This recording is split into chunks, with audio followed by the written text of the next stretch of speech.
wassalamu ala Rasulillah. Wa ba'du fa ya rabbi shrah li sadri wa yassir li amri wahlul 'uqdatam min lisani yafqahu qawli. Tsumma ila hadratin Nabi Mustafa Rasulullah sallallahu alaihi wasallam wa alihi wa azwajihi wa dzurriyyatihi wa ahli baitihi wa sahbihi ajma'in wa jami'il mu'minina wal mu'minat wal muslimina wal muslimat al ahya'i minhum wal amwat. Khususan ila arwahi jami' ahli al-qubur min ahli la ilaha illallah min ladun sayyidina Adam ila yaumil qiyamah. Khususan ila arwahi muallifi hadhihi al-kutub. Al-Fatihah.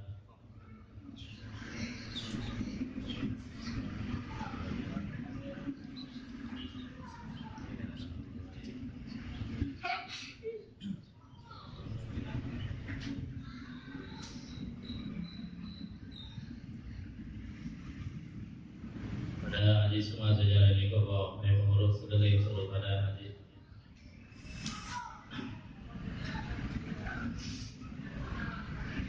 Bisanadil mutasil ila imamil muallif rahimahullah ta'ala wa adama nafa'a bihi wa bi ulumihi fid dharain amin qala.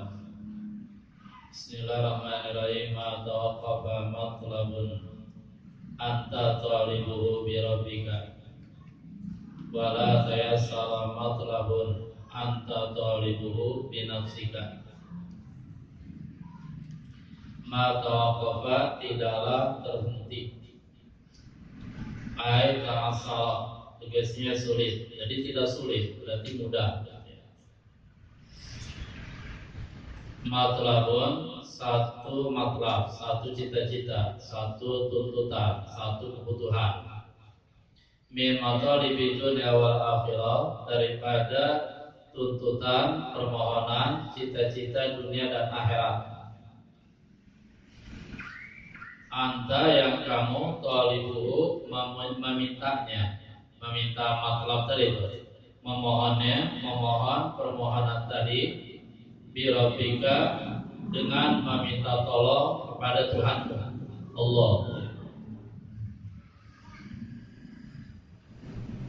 Ayat tegasnya mulahidan fi hali talabihi rabbaka, mulahidan hal keadaan kamu memperhatikan, fi hali talabihi di pada waktu talabihi menuntutnya, memohonnya, mencarinya, rabbaka Tuhan kamu, hadirul qalbi ma'ah, hal keadaan kamu hadir al-qalbi hati mau bersamanya, bersama Allah.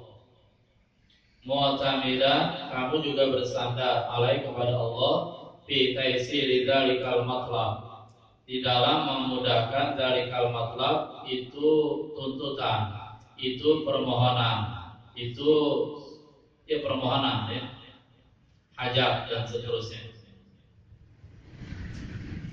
Wala tayassara matlabun, dan tidaklah mudah, berarti sulit. Matlabun permohonan, tuntutan, cita-cita. Anta talibu yang kamu menuntutnya, kamu mencarinya, mencari matlab tadi itu, binafsika dengan bantuan diri kamu. Bian kunta ghafilan anhu, dengan bahwa kamu lalai anhu dari Allah. Mu'tamidan ala haulika wa quwwatika, keadaan kamu juga mu'tamidan bersandar ala haulika kepada haul dayamu wa quwwatika dan kekuatanmu.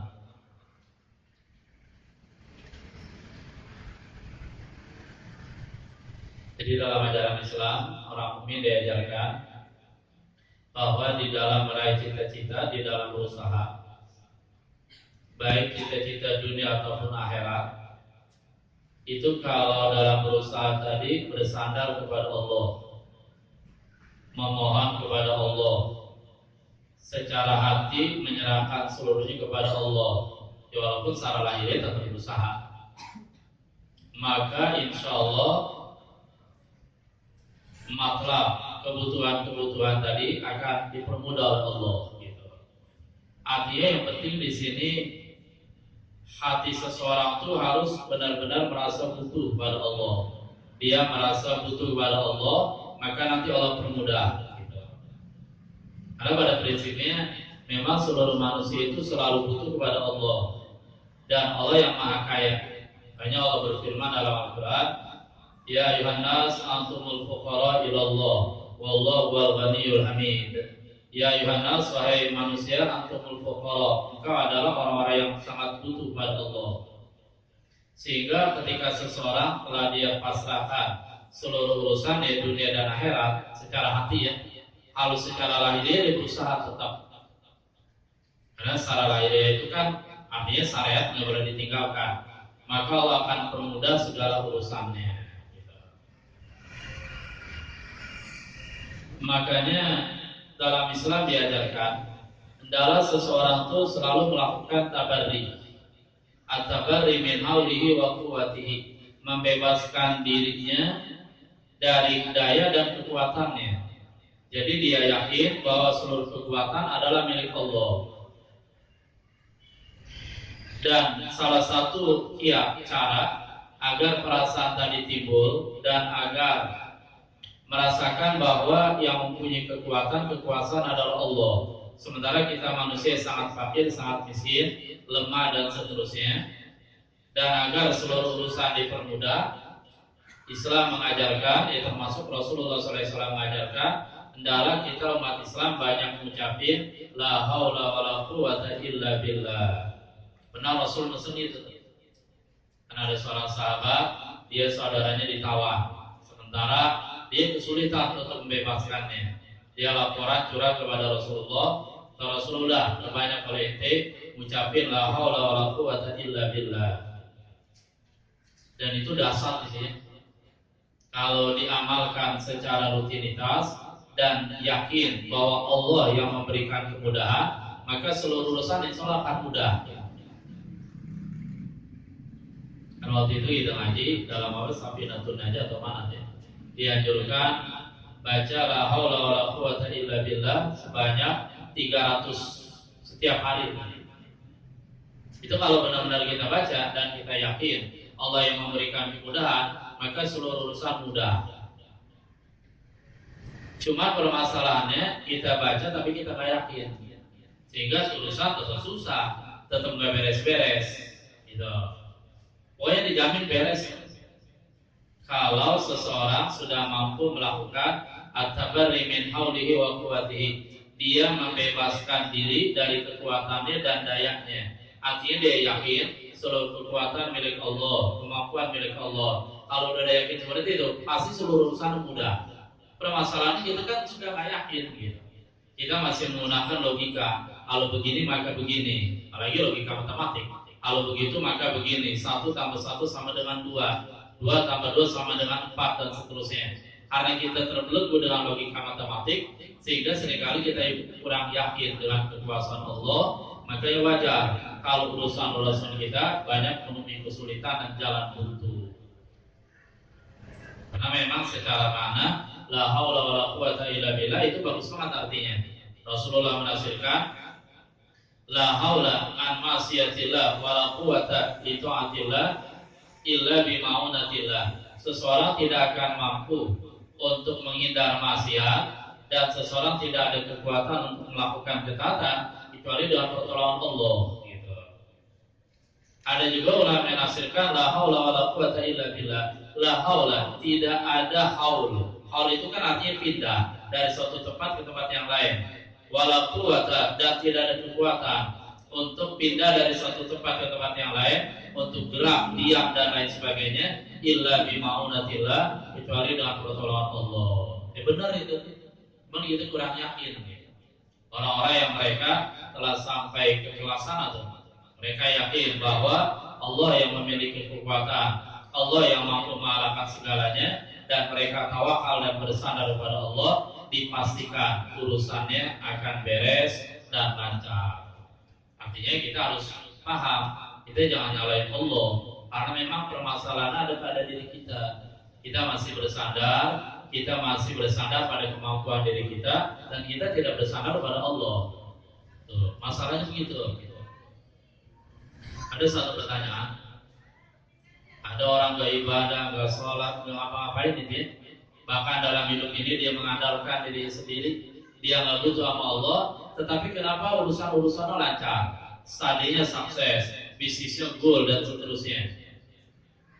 Gitu. Nah itu dia tidak pakai bersandar sama Allah, lancar semua, beres semua urusannya. Jawabannya adalah orang yang kayak gitu bukan berarti Allah, belum tentu Allah sayang kepada dia. Bisa jadi itu istidraj. Artinya kemudahan-kemudahan yang Allah berikan kepada dia justru menjauhkan dia dari Allah, justru semakin menjauhkan dia dari Allah, dan dia tidak mendekat kepada Allah karena istidraj. Beda dengan yang pertama tuh.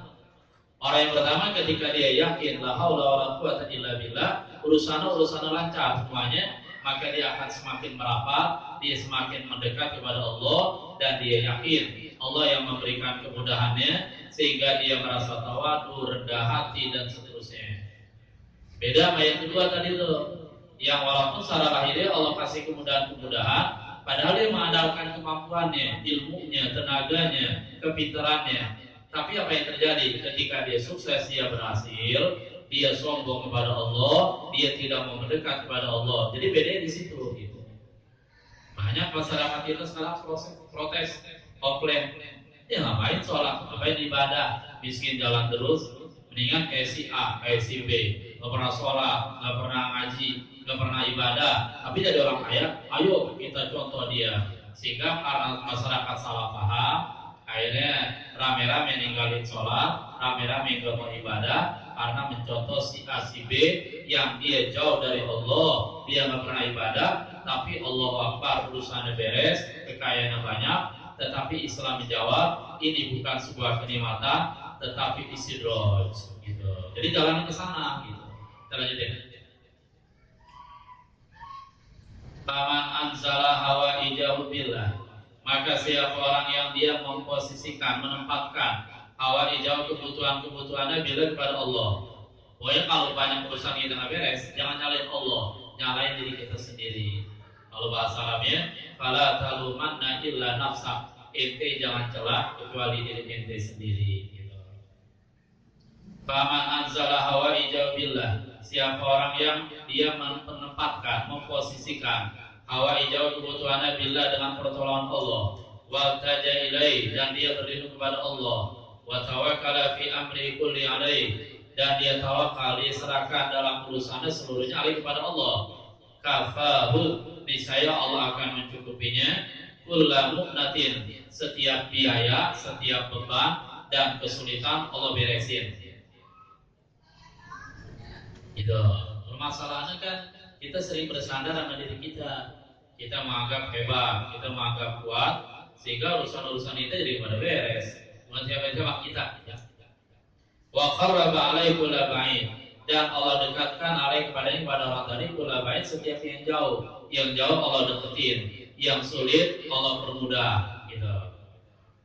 Wa yassara lahu kulla asirin, dan Allah permudah baginya setiap kesulitan gitu. Jadi orang mukmin itu secara hati dia, secara hakikat, secara hati dia bersandar kepada Allah, di samping dia menjalani syariat gitu. Wa man sakana ila ilmihi, siapa orang yang dia cenderung kepada ilmunya, artinya dia bergantung kepada ilmunya, wa aqli, dan akalnya, wa ta'amada ala hauli wa quwwati, wa ta'amada, dan dia bersandar kepada dayanya dan kekuatannya. Makanya beda tuh seorang pelajar. Ada orang pelajar, dia dalam belajar itu selalu tawakal sama Allah, bersandar sama Allah, dikit-dikit kembali ke Allah, walaupun secara lahiriah dia belajar maksimal. Kemudian dia berhasil, Allahu Akbar, dia akan bersyukur total kepada Allah, dia akan berterima kasih sebesar-besar kepada Allah. Tuh, si A kata anak begitu, beda si B. Si B dia belajar sungguh-sungguh dan seterusnya, dikerahkan seluruh kecerdasannya, tapi dia nggak mau ibadah, dia tidak mau bersandar kepada Allah dengan kesombongannya. Ternyata dia sukses. Apa yang terjadi begitu dia sukses? Dia akan sombong, dan ilmunya akan menjadi hijab dia dari Allah. Ilmunya akan menjadi nar, akan membawa panas pada diri dia. Beda dengan yang pertama tadi si A tuh. Ketika dia sukses, ilmunya akan menuntun dia kepada kebenaran, ilmunya akan menjadi nur, cahaya gitu. Kita itu ya. Dan watamada ala hauli wa quwwati, dia bersandar kepada dayanya dan kekuatannya.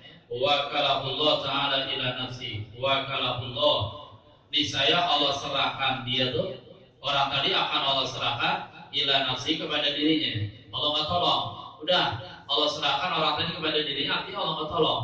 Seolah-olah Allah bilang, udah ente urusin urusan ente sendiri, anda nggak bakalan tolong. Nah kalau udah kayak gitu, udah runyam dan susah segalanya. Wa khadalahu, dan Allah hinakan dia. Falam tanjah matalibu, maka tidaklah sukses kebutuhan-kebutuhannya. Walam tatayassar ma'alibu, dan tidak menjadi mudah sama kebutuhannya. Dan selesai itu.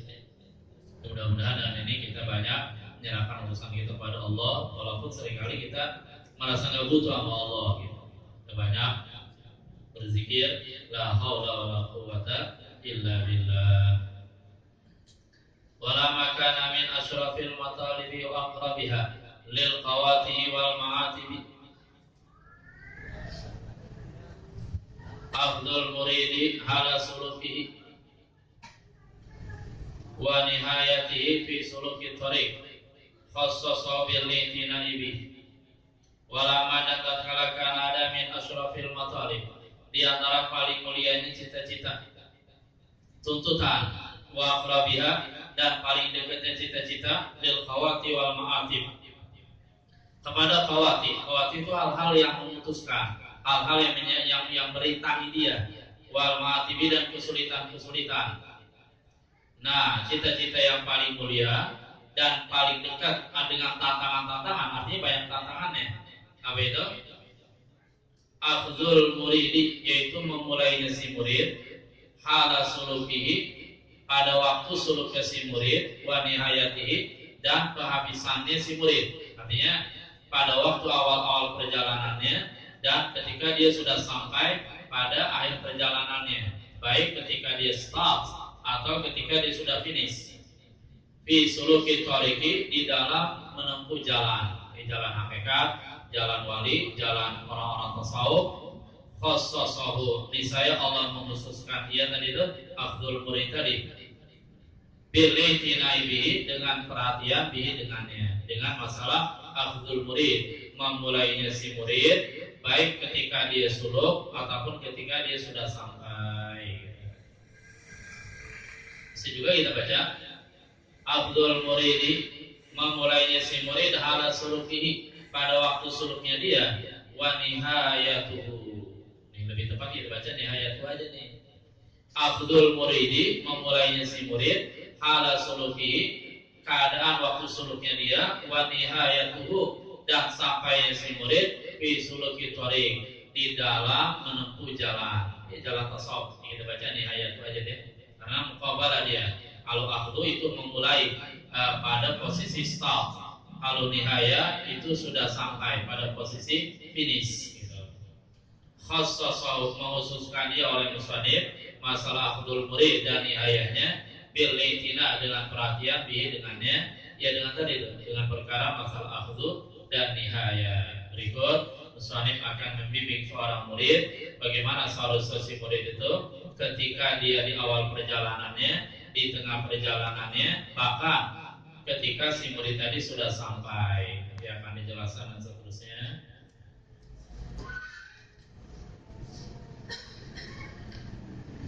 Jadi boleh baca dikit aja.